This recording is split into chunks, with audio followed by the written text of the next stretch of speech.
says this is who we are. There's nothing else. When you say, I am an American, what are you saying?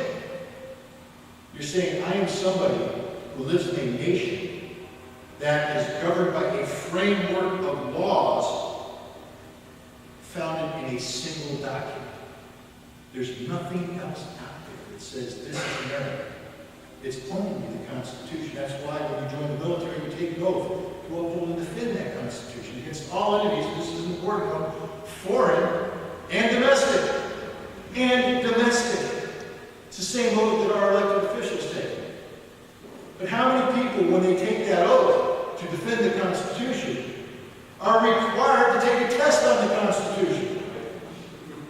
Okay, you're now going to defend the Constitution. Here's a test on the document you are now going to defend. Do you know anything about this document? And sadly, the answer is no.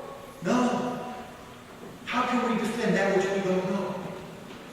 People who know the Constitution, the rule of law set forth by the Constitution, are extremely disturbed when they hear about warrantless wiretap, which is a direct assault on the Fourth Amendment. You know, the protection against illegal searches. But if you don't know that that exists, how do you know your rights are being trampled on? How can you defend that which you don't know? I've spoken for high school students, college students, and I ask the same question all the time in auditoriums. I say, how many of you have read the Constitution? And less than 10% raise their hands. And everybody chuckles.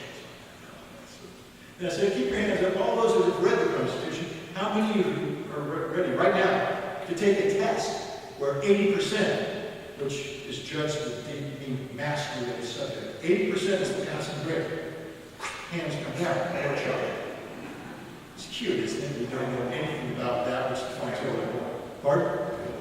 Like there's pardon? Well, Robert Byrd has that Constitution buried to his pocket. But I'm talking about high schools. I'm talking about the next generation. I have nothing but respect for Senator Byrd and the fact that he lives and breathes and dies by that Constitution.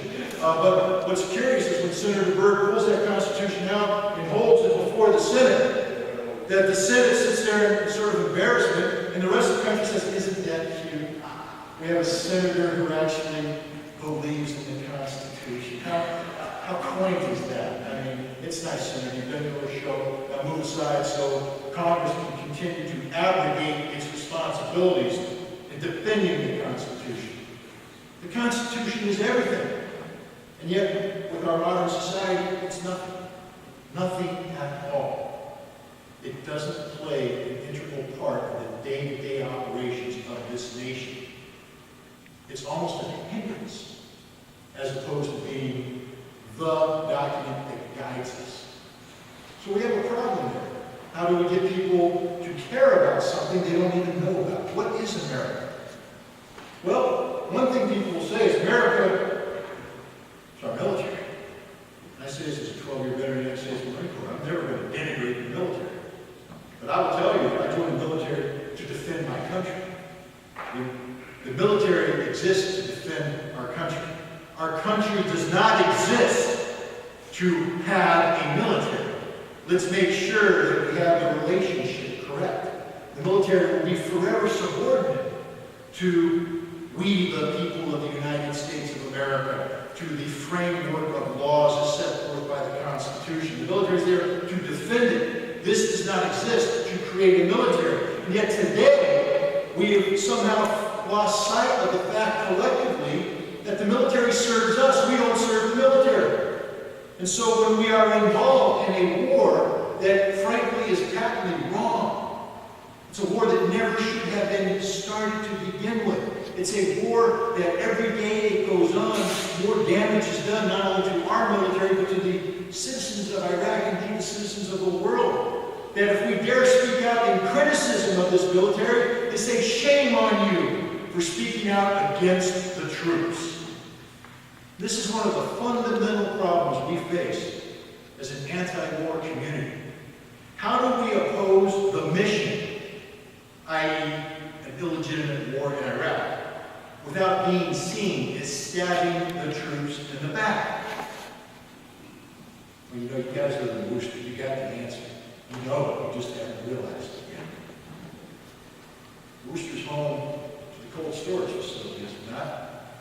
Did you have a fire there? Didn't 6 of your firefighters die? Do you hate your firefighters? No.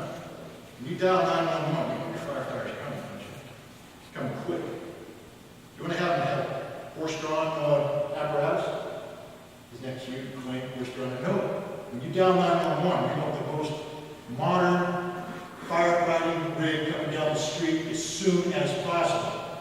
When they jump off the rig, you want them to be able to attach the supply line to a functioning hydrant that will give them water, or one that doesn't function. It's quite obvious you want a functioning hydrant. When they make entry to the building, do you want them trained or not trained? So they can put the fire out or not put the fire out. So they can rescue or not rescue. The bottom line is, you want a viable fire department. Do you not? You do. And you support your firefighters. Do you not? You do.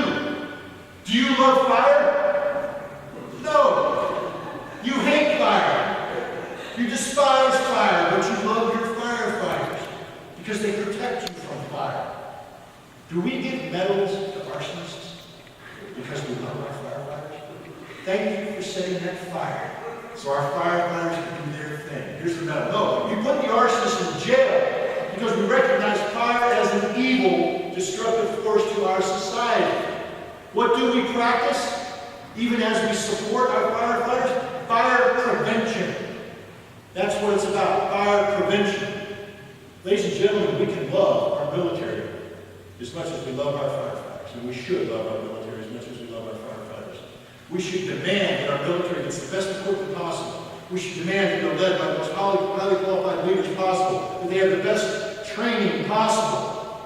But we should also guarantee that we don't use our military irresponsibly, that we don't seek war for our military to engage in, that we despise war as much as we despise fire, that we practice war prevention with the same intensity that we practice fire prevention here at home. And that's what the anti-war movement needs to pick up on, is that you can be against war and be for your troops. There is no inherent contradiction in that message. And yet, the anti-war movement's getting beat up over the head and shoulders today, namely MoveOn.org, because it dared put out advertisement that said, General Petraeus, that four-star general that commands our troops in Iraq, that General Petraeus is pretty much a lackey, that he's a citizen, that he will put any report out there that President Bush wants him to put out, that he's not there serving the will, the best interest of the people.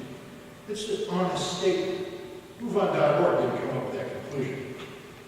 A guy named Admiral Fallon came up with that conclusion. Admiral Fallon is General Petraeus' direct boss at the Central Command. He used some terminology regarding General Petraeus I can't repeat in this sanctuary. But it wasn't very kind. It dealt with basically being able to sit with him, kiss him. A man who will say anything to please his boss. We have a duty and responsibility as citizens to call this kind of irresponsible behavior out. Remember, General Petraeus works for us. We don't work for General Petraeus. And so when the man whom we employ is not behaving properly, we have a duty and responsibility as we the people to say, no, this is not correct, this is not right, but we're not doing that. We seem intimidated by the fact that he wears a uniform, he has 4 stars, he's a general, and we can't criticize a general in time of war, because that would be betraying the troops. It's a betrayal of the troops not to criticize irresponsible